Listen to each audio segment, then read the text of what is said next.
Become a member, sign in, and start streaming today. Well, let's get to our very favorite part of the show, Disgrace of the Week, as always. Ms. Calhoun, please start us off. Well, kudos to a sometime occupant of this table, Susan Green, who on New Year's Eve gave quite the present to CU when she printed the list of finalists for Mark Kennedy's job as CU president. That showed there were a lot of different stories that the CU Regents had given us that did not hold up at all. You know, that people who were very qualified were completely snubbed, like a Bill Ritter, Donna Lynn. And it was a great story by Susan Green. And of course, the response by the CU Regents was, maybe we should find out who leaked this, because of course that's their big problem. Not that they just had one finalist for a really prestigious position. So that was a problem. They're on a retreat right now, coloring and doing kumbaya, trying to learn how to be nice to each other and the rest of the world. They've got bigger problems to worry about. Being off for 2 weeks, we miss things like that. I'm very glad you brought that up. Michael.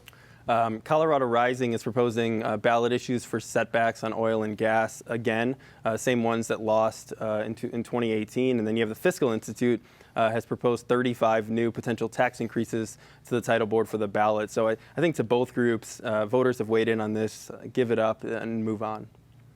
Eric.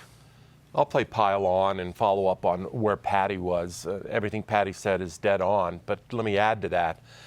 This retreat that they are at as we tape this show is at a cost of $51,000.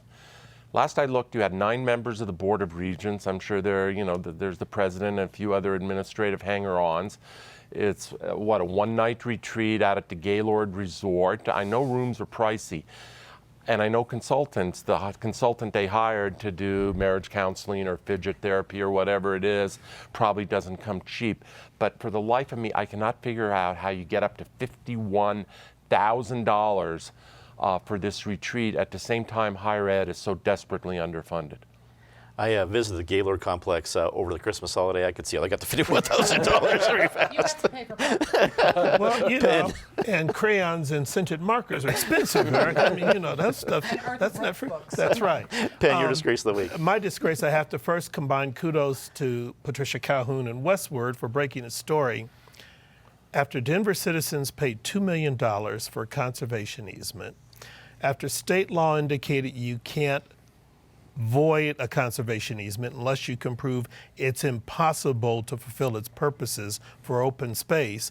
And given that the land is already zoned as open space, it boggles the mind while the city of Denver is allowing a planning process to look at the redevelopment of the Park Hill Golf Course. Now time to say something nice about somebody. Patty? I'm going to say something nice about Historic Denver, which had a really big year that even came down to Saving Tom's Diner, brokering a deal that got the property owner came out whole, people who love Googie architecture came out whole. Another one that we'll see soon is the Livestock Exchange building, which is right out by the stock show. Yeehaw starts tomorrow. But that building, or actually a complex of 3 buildings, also going to be saved. Historic Denver has done a good job this year, both negotiating saving our past, but protecting property owners too. Michael. With session starting this week, there's a lot of talk about how hard campaign season is for families, but session is very hard too. They go long hours, and so I wanted to give credit to the families of legislators and other elected officials for what they sacrifice for the state. You're here. Eric. Nicely said, Michael. Let me go to Hollywood. Ricky Gervais, that was refreshing. His monologue at the Golden Globes. It's one thing to call out hypocrisy. It's another thing to do it when the hypocrites are sitting right in front of you. That was well done and as I said, refreshing. Penn. Sort of to follow up on Michael, we often criticize government, the legislature, elected officials, but there are a lot of good people who commit their lives to trying to do good works. And one of them is Lois Court, who many of us have known for years. Lois started as someone who was just active in the neighborhood, active in the community, helping other people, and then ultimately got the itch and ran for office and has served, I think, with distinction in the Colorado legislature. She is stepping down due to a serious medical illness and situation, and I just want her to know she's in our thoughts and prayers, and we'll be supporting her and thinking of her. And thank you for what you've given to all of us.